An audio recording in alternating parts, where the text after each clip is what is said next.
हाँ जी मित्रों, मैं मेगा ब्लू। आज भी मेरे पास काफी सारी यूट्यूब कम्युनिटी की इंटरेस्टिंग न्यूज आई थी। वीडियो को अंत तक देखते रहना। तो बढ़ते में पहले न्यूज की तरफ बात कर लेते हैं अर्पित बाला के बारे में। मैंने आपको कल वाली वीडियो में यार दिखाया था कि अर्पित बाला के कंसर्ट से एक वीडियो काफी वायरल हो रही थी, जहां पर यार वो ऑडियंस के ऊपर, कुछ लोगों के ऊपर काफी गुस्सा हो गए थे, बिकॉज वो लोग यार अर्पित बाला के ऊपर बॉटल्स वगैरह फेंक रहे थे, उनको गालियां वगैरह दे रहे थे। एंड ये चीज जो है वो अर्पित बाला देख के काफी गुस्सा हो गए थे। लिटरली उन्होंने उस ऑडियंस के ऊपर थूक तक दिया था। हालांकि अर्पित बाला ने जो चीज करी थी वो बिल्कुल यार जायज थी, बिकॉज अगर तुम किसी को तो उसका भाई दिमाग तो खराब होना ही होना है। लेकिन वहीं कुछ साइड ऑफ लोग ऐसे भी थे कि उनको थूकना नहीं चाहिए था, ये सब बोल रहे थे। तो इस चीज पे हमें अर्पित बाला का फाइनली रिएक्शन देखने को मिला है। उनकी वो जो वीडियो वायरल हो रही है उसके ऊपर कल वो अपने यूट्यूब चैनल के ऊपर में लाइव स्ट्रीम करने के लिए आए, जहां पर भाई उन्होंने प्रॉपर कॉन्टेक्स्ट दिया कि क्या कुछ हुआ और उनका क्या रिएक्शन था वो थूकने वाली चीज पे। मैं अभी हैदराबाद गया था एक शो के लिए। मैं आया हूँ और एकदम से क्या होता है, हाँ मैं बस चल रहा हूँ और मैं हल्की सी ऐसे आंख देखता हूँ और एक बोतल उड़ते हुए आती है, मेरे इधर लगती है। और प्रॉब्लम ये नहीं थी कि वो बोतल लगी, प्रॉब्लम ये थी कि उससे पहले भी लोग स्टेज पे एक वैसी बोतल फेंक चुके थे। बट वो जब दूसरी बोतल मेरी आंख पे पड़ी ना, मेरा पूरा फ्लो टूटा और मेरे को आया मतलब गुस्सा।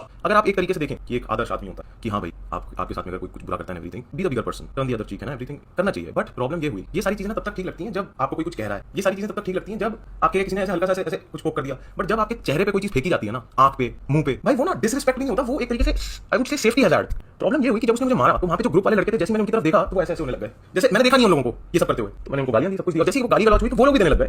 जैसे उन्होंने मैं बोला तूने मेरे पे कोई चीज फेंकी तो है आउट ऑफ इंपल्स, वो नहीं करना चाहिए था मुझे, मैंने उनके ऊपर थूक दिया, वो नहीं करना चाहिए था मुझे। बट आप लोग अगर समझने की कोशिश करो कि अगर आप मेरी जगह पे होते तो शायद से आपको थोड़ा सा I would say I am not expecting you guys to control your emotions. And मैं बिल्कुल समझ सकता हूँ जिस तरीके से इंटरनेट रिएक्ट कर रहा है उन क्लिप्स पे एंड एवरीथिंग, क्योंकि उन लोगों ने सिर्फ और सिर्फ वही क्लिप्स देखी हैं और वही पार्ट देखा है जिसके अंदर मैं भड़क रहा हूँ।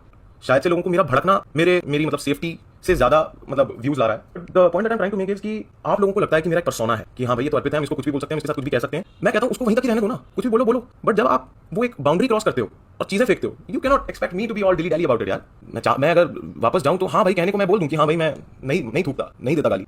बट उस मोमेंट पे एक तो मेरे को दर्द हो रहा था आंख में, और दूसरी चीज मैं देख रहा हूँ गाली गलौज भी कर रहे हैं। और फिर मेरे को पता चलता है कि ये लोग सिर्फ मेरे साथ नहीं कर रहे थे, पीछे खड़े होकर सबके साथ कर रहे थे। मुझे ऐसी हरकत होती है ना, ऐसे खड़े ऐसे फेंक दिया, क्या होगा भाई, मतलब for them it was a spectacled, it was not a performance, it was a spectacled. And मैं जानता हूँ बहुत सारे लोग हैं जो ऐसी बात भी बोलेंगे कि यू नो इसकी एक ऑडियंस है, इसने बहुत उल्टी हरकतें करी हैं तभी इसके साथ में ये सब कुछ हो रहा है, which I don't find it logical to be very honest. Because you have to understand that मेरी personhood is different from my persona on the internet. Please, जो मैं इंटरनेट पे करता हूँ एवरीथिंग, मैं ये नहीं कह रहा हूँ कि कॉन्सिक्वेंसेस से मुक्त कर दो, बट कॉन्सिक्वेंसेस उससे आने दो ना जो जिससे आने चाहिए।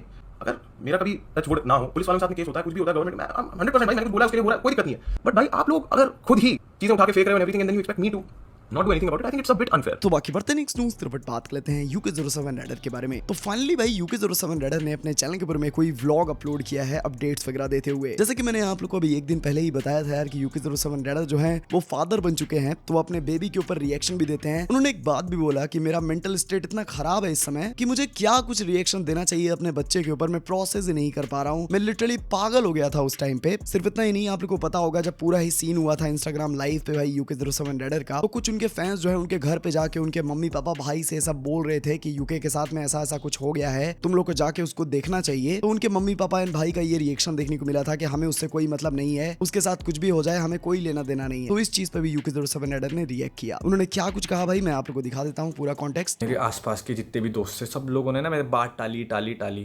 मेरे पास मेरा फ़ोन नहीं था, मेरा फ़ोन की डिस्प्ले टूट गई थी। लेकिन बाद मुझे पता लगा कि एक स्टेटमेंट आई थी कि हमारे लिए वो जिए, हमारे लिए वो पहली का है। उस चीज़ ने मेरे को शायद बहुत बुरा तोड़ दिया। एंड मेरे परिवार से कोई नहीं आया उस स्टेट पे भी मुझे देखने के लिए। ठीक है, कोई बात नहीं, वो उनका लुकआउट है। बट मेरे को फिर बाद में इस चीज़ का रियलाइजमेंट हुआ कि मैं किन लोगों के लिए अपनी कर रहा हूँ। मेरे को शायद जब मैंने इंटरनेट पे चीज़ें देखी कि लोग किस लेवल पे सपोर्ट कर रहे हैं मुझे, किस लेवल पे प्यार कर रहे हैं, आशीष भाई, आकाश भाई, छोटा भाई, योगेश भाई, लाखड़ा भाई, जेनी, अर्पना, बहुत सारे लोग हैं। बट आज इतना तो कमा लिया कि कोई भी 2 टाइम की रोटी और छत खिला देगा। जब पता लगा कि बाप बनाऊँ ना, एक्सप्रेस नहीं कर पाया कि क्या क्या कैसे करूँ, क्योंकि इमोशंस ख़त्म हो गए हैं। सच बोलूँगा, इमोशंस ख़त्म हो गए शरीर से। मुझे नहीं पता कि मैं कैसे रिएक्ट करूँ, क्या करूँ। खुशी चीज़ें थी, बट जब मैंने वो वीडियो अपलोड करी थी मैंने उसमें एक बातचीत बोली थी कि मैं अपने बच्चे के लिए सब कुछ छोड़ करके जाऊँगा। आज पता है मैं क्यों ये शूट कर रहा हूँ, क्योंकि मेरे पास कुछ नहीं बचा। बट आज मैं अपने बच्चे के लिए सब कुछ ज़ीरो से बिल्डअप करूँगा। मेरे पास नहीं है कुछ, मुझे नहीं पता मैं आगे क्या करूँगा, कैसे करूँगा। I am gonna finally meet my kid. बाकी बर्तन न्यूज़ के ऊपर बात कर लेते हैं ध्रुव राठी के बारे में। तो क्या भाई ये क्रिएटर ने ध्रुव राठी को एक्सपोज ही कर दिया। आप लोगों को पता होगा कि जो ध्रुव राठी हैं उन्होंने एक वीडियो अपलोड किया था अपने चैनल के ऊपर में, जब भाई उन्होंने भगवान श्री कृष्ण एंड भगवान राम के बारे में कुछ ऐसी वर्डिंग का यूज किया था कि ये लोग यार मांस वगैरह खाते थे, अल्कोहल कंज्यूम करते थे। सिर्फ इतना ही नहीं, उन्होंने ये एग्जैक्ट वर्ड यूज किया था कि जो राम है वो 14 साल के वनवास पे पनीर बटर मसाला तो खा नहीं रहे थे, उन्होंने मांस कंज्यूम किया था, ये सब बोल रहे थे। तो रिसेंटली एक क्रिएटर की वीडियो वायरल हो रही है जो कि बताते हुए दिखते हैं कि संस्कृत में मांस मतलब सिर्फ और सिर्फ मीट ही नहीं होता, बल्कि फ्रूट के पल्प को भी मांस ही कंसिडर किया जाता है। सिर्फ इतना ही नहीं, आप लोग को पता होगा कि जो ध्रुव राठी हैं वो भाई रेफरेंस दे रहे थे कि वाल्मीकि किताब के अंदर ये सारी चीजें लिखी हुई हैं, तो उस क्रिएटर ने प्रॉपर एक्सपोज किया है। तो यही ध्रुव राठी की वीडियो के ऊपर हमें क्रिएटर की वीडियो देखने को मिली जो कि प्रॉपर एक्सपोज करते हैं पॉइंट बाय पॉइंट उसी वीडियो के ध्रुव राठी के। और वाल्मीकि रामायण में ऐसी कुछ जगह पर जहां मांस शब्द का यूज भी हुआ है, वहां पर सब गड़बड़ मीनिंग निकाले। और आपके लिए एक और सरप्राइज, कोई भी ऑथेंटिक संस्कृत डिक्शनरी निकाल के देख लीजिए, आप जानकर चौंक जाएंगे कि मांस शब्द के दो मीनिंग होते हैं, एक पशु पक्षी या मछली का मांस और दूसरा फल का गूदा यानी कि फ्रूट पल्प, उसे भी संस्कृत में मांस ही कहते हैं। और ये अज्ञानी अपना उल्लू सीधा करने के लिए डबल मीनिंग निकाल के अर्थ का अनर्थ कर रहे हैं। जैसे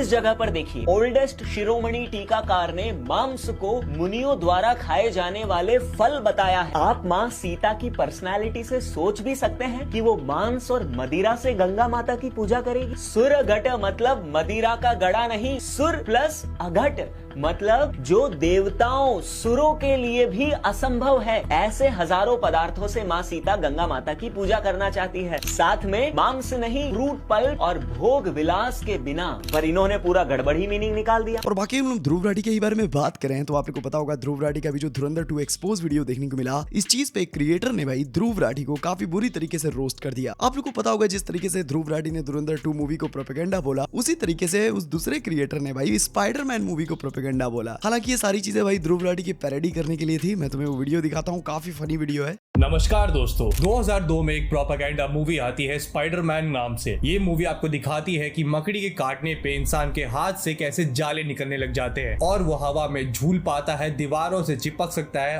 अब आप कहेंगे कि ये फिल्म तो फिक्शनल है, लेकिन मेरा कहना है कि अगर ये मूवी फिक्शनल है तो न्यूयॉर्क जैसे असली जगह को ये क्यों दिखाती है? ये सिटी का नाम भी बदला जा सकता था। असल बात यह है दोस्तों कि ये मूवी डायरेक्टर सैम रेमी उस वक्त यूएसए के प्रेसिडेंट जॉर्ज बुश के चाटुकार है, जिनकी कार्यकाल में 9/11 जैसे बड़े इवेंट्स हुए हैं। इनफैक्ट सैम रेमी स्पाइडरमैन के ट्रेलर में वर्ल्ड ट्रेड सेंटर को भी शूट कर चुके थे, लेकिन बाद में इसे हटा देते हैं इस टावर के गिरने के बाद। ये इवेंट न्यूयॉर्क में हुआ था और सैम रेमी इस इवेंट को छुपाने की कोशिश करते हैं। वो ये क्यों नहीं दिखाते कि स्पाइडरमैन इस इवेंट को रोक सकता था, क्योंकि स्पाइडरमैन जैसा प्रोपेगेंडा फिल्म इस इवेंट को छुपाने की कोशिश करता है। वो क्यों नहीं दिखाते कि उस वक्त इस इवेंट के बाद मुसलमानों के साथ रेसिज्म हुआ था अमेरिका में। अब आप यहाँ तक आ गए हैं तो मेरा कोर्स जरूर खरीदे, मेरा कूपन कोड यूज करें सैम रेमी 69। तुम दोनों की मांगी। न्यूज़ की तरफ बात कर लेते हैं प्रिंस नरूला के बारे में। तो प्रिंस नरूला की जितनी भी लड़ाई वगैरह चल रही थी अदनान से, रजत दलाल से, सब कुछ ही उन्होंने भाई यार खत्म कर दिया है। इतना ही नहीं, आप लोगों को पता होगा, मैंने आप लोगों को कल वाली वीडियो में बताया था कि रजत दलाल की शादी भी हो गई है, तो उस चीज के लिए भी प्रिंस नरूला उनको कंग्रेचुलेट करते हुए दिखते हैं कि अब भाभी सॉफ्टवेयर अपडेट करेंगी रजत दलाल का।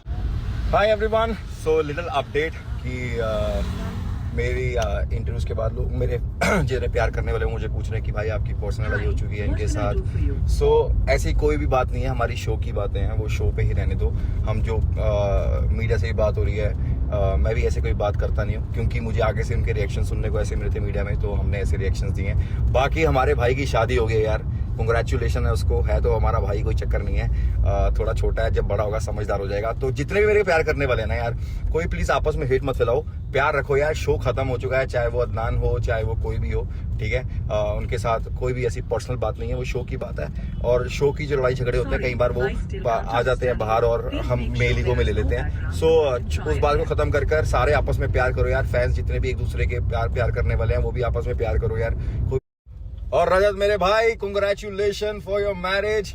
अब आ गई है भाभी, तेरा तबला बजाएगी जो और अब देखता हूँ तेरी ये जो बदमाशी है वो कहाँ तक जाएगी।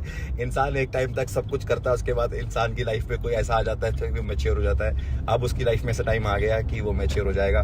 सो लव यू मेरे भाई, कोई तेरे से कोई वो नहीं है हमारा, तो हमारा भाई रहेगा जब भी है। हम मिलेंगे बाहर, प्यार से मिलेंगे। ये तो हमारी जो आपस में ऐसी जो थोड़ी सी बातें हैं वो हमें, तूने जो बोला वो मुझे हर्ट कर गया, इसलिए मैंने वो ऐसे बोला है। बाकी तेरे को और अदनान सबको बहुत सारा प्यार है यार। बी मैच्योर, एक इंसान को बड़ा होना पड़ेगा, वो मैं ही हूँ। सो लव यू है तुम सबको, और तेरे को बहुत सारी मुबारकें और दिल से कि तेरी शादी की न्यूज़ सुन के ही मेरा सारा गुस्सा खत्म हो गया। क्योंकि अब भाभी को हम तेरी शिकायत लगाया करेंगे कि भाभी इसको संभालो, ठीक है। और आई लव यू मैन। बाकी बढ़ते नेक्स्ट न्यूज़ की तरफ बढ़ गए, हम लोग बात कर लेते हैं ध्रुव राठी के बारे में। तो आपको पता होगा ध्रुव राठी का एक कोर्स है, वही AI मास्टर क्लास वाला, जहाँ पर भाई वो उस कोर्स की प्राइसिंग रखे हैं 4000 रुपए। लेकिन लिटरली भाई उनके कोर्स को अभी कुछ ही दिन पहले एक बंदे ने YouTube पे अपलोड कर दिया। एंड लिटरली आप लोग इनके कोर्स को देख पाओगे, इस बंदे के YouTube वीडियो पे भाई 3 लाख से भी ज्यादा व्यूज आए। अगर 3 लाख व्यूज को आप लोग 4000 की प्राइसिंग से भाई यार मल्टीप्लाई करोगे तो कुछ 1 बिलियन का वर्थ निकलता है भाई। मतलब इस बंदे ने प्रॉपर घाटा दिया है भाई ध्रुव राठी को। तो चलो गाइस, इस वाली वीडियो के लिए मेरे पास अभी तक इतनी न्यूज़ थी। आगे जो न्यूज़ मिलेगी मैं आप लोगों से बता दूंगा। हर के चैनल को सब्सक्राइब करना बिल्कुल ही मत भूलना। एक सेकंड लगता है, करो सब्सक्राइब। यहाँ पर मैं आपको daily YouTube communicated interesting news सबसे पहले देता रहता हूँ। मैं मिलता हूँ तो नेक्स्ट वाली वीडियो में। Peace out.